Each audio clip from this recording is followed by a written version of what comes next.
All right, buddy, just take a look at this. Look at that. Look at that.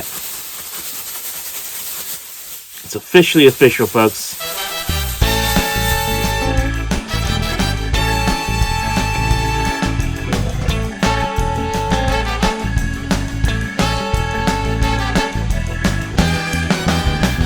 Michael Cohen here on Sports Talk Nation, and again, I know I've gotten these in the comments section. No, I am not related.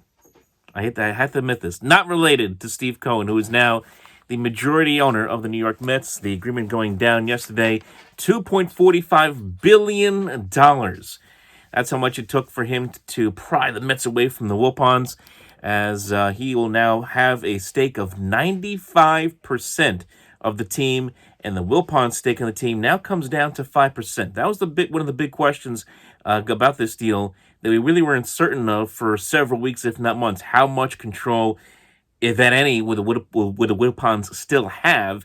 And the answer is only 5%, which is not much of anything. You may see Jeff Wilpon once in a while, most likely trying to hide his face in the 7-line seats next year. That's going to be fun. Fans will be throwing hot dogs at him. But anyway, I don't know. But still, the days of the Wilpons are now over. Now, that does not mean that this deal is fait accompli, because, well, we still have to wait for MLB's owners to approve as well. As I mentioned in my last video about Steve Cohen, the sale of Steve Cohen, he has got to receive an approval of 23 of the 29 other owners in baseball for it to become official.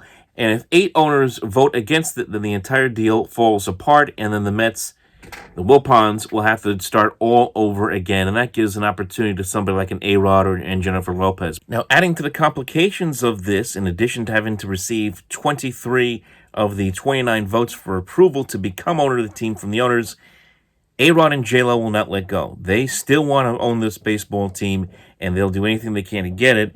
They want to see what the owners decide to do. And they are actually hoping, at least according to the article that's been published here on radio.com, it was the Charlie Gasparino story from Fox News Business, saying that A-Rod and J-Lo bidding group for the Mets will be approaching the team investment bankers with the following proposition. If Steve Cohen is rejected by the owners, they will match his offer without any renegotiation. They believe many owners are wary of Cohen, and a lot of that, of course, having to relate to insider trading that his company, Cohen's company, SAC Capital, had been involved in and had to pay $2 billion in fines for back in 2013. Now, they know the article that Cohen has never been charged with insider trading, yet A-Rod, J-Lo, they want to keep that story going here.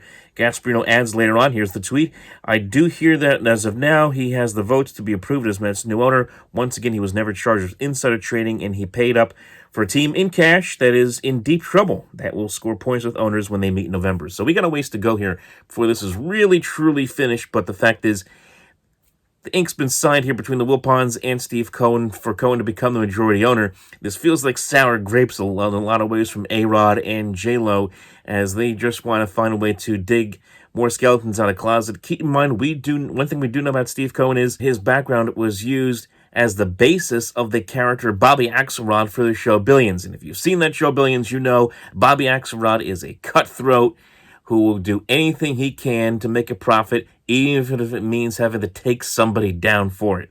So that's kind of what the Steve Cohen is.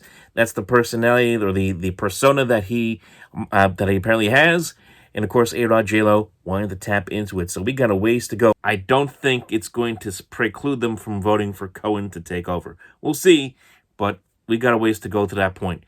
But $14 billion he is worth. He brings those deep pockets now to Flushing, Queens, as now the majority owner of the Mets.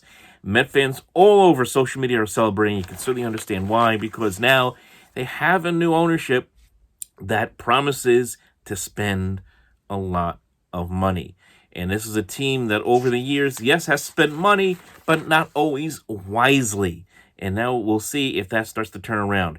But first things first, before we start talking about free agents, before we start talking about players that they may try to acquire, The first thing that's going to happen here, once this sale goes down, is going to be, what is the front office? What's the coaching staff? What is the GM position going to look like under Steve Cohen? Which means it could be curtains for somebody like Brody Van Wagenen. Could be curtains for his assistant general manager and, of course, the former general manager of the Mets, Omar Minaya. It could be curtains, yes, even for first-year manager Luis Rojas. There are going to be, you would have to imagine, some sweeping changes coming to the Mets in the coming weeks, if not months. And it puts what has been kind of a strange, disappointing season, 60-game season. The Mets are 21-26, not going to the playoffs, not going anywhere. Puts that now to the side. And now all the focus for the Mets, anyway, unlike the Yankees who are well on their way to the playoffs, to 2021.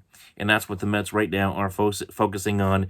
I think Van Wagenen is going to be in his hot seat, is going to be on fire now, considering the controversy they got himself into by calling out Rob Manfred a few weeks back when the Mets were attempting a social justice protest, considering the number of bad moves that he has made as general manager of this team, i.e. Edwin Diaz. I think his leash is going to be especially short with Cohen. Now, that does not guarantee that we're going to see wholesale changes right away. You may see Steve Cohen come in here, be very patient, see what's involved in owning the team, and let things play out in 2021, and then by 2022 may start to make all those wholesale changes that I just talked about. So we'll see. So I know a lot of Met fans are getting excited, saying, "Oh, they're going to blow this thing up, they're going to tear it apart, and we're going to start spending a lot of money." Let's wait and see first, because I think it's going to be a transition. There's going to be a transition period here for Steve Cohen for sure as the new owner of the Mets, but you have to be, if you are a Met fan, extremely happy, extremely optimistic, because now, after all these years, all you hear from Met fans is, "Man, we wish we had different owners. Man, we wish you had different owners." Now you have that opportunity. Now you have an owner in here who, as I said, has deep pockets. As I've said in other videos, has a reputation of being a cutthroat guy doesn't like to lose, and a guy who is willing to go out there the extra mile. Just look what he did here just to get to this point.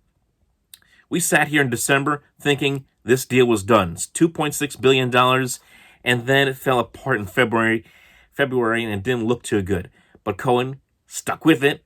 The Wilpons stuck with Cohen, and here we are now, middle of September in 2020, and maybe the best news of the entire year from the New York Met fan and the New York Met baseball standpoint, that they are going to have a new owner in place. So get ready, Met fans. Get excited. A new era is about to begin in Flushing, Queens. And you know what? Bring on 2021 and everything else that's coming with it. We're looking forward to it, folks. Remember, folks, like and subscribe right here to the Sports Talk Nation. This story, all these stories, lots going on right now. Lots going on. Follow us here, right here on the Sports Talk Nation. Like and subscribe right here to the Sports Talk Nation. Also go onto Facebook.com/OpenMicProgram, or follow me on Twitter @OpenMicNJ. I'll talk to you next time right here on the Sports Talk Nation.